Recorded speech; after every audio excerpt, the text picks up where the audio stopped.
Ang pagkamatay ng karakter ni Yuki Takahashi na si Camille sa Batang Quiapo ay nagdulot ng pagkabahala sa mga netizens kung paano itrato ng action drama series ang mga babaeng karakter nito, kung saan itinuturo ng ilan kung paano nakakabahala ang level of misogyny sa mga manonood.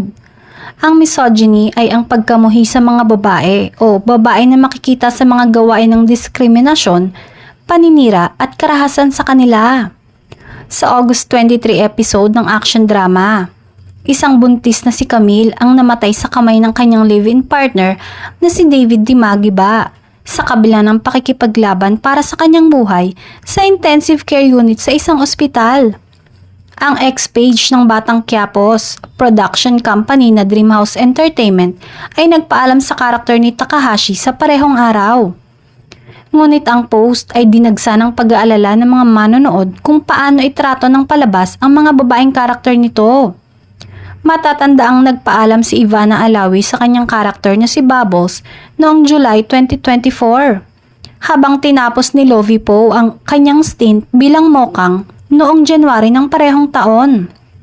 Sinabi ng isang fan na ang level of misogyny na ipinakita sa palabas ay nakakabahala dahil ang palabas ay nagtatampok ng mga tema ng karahasan laban sa mga babaeng karakter.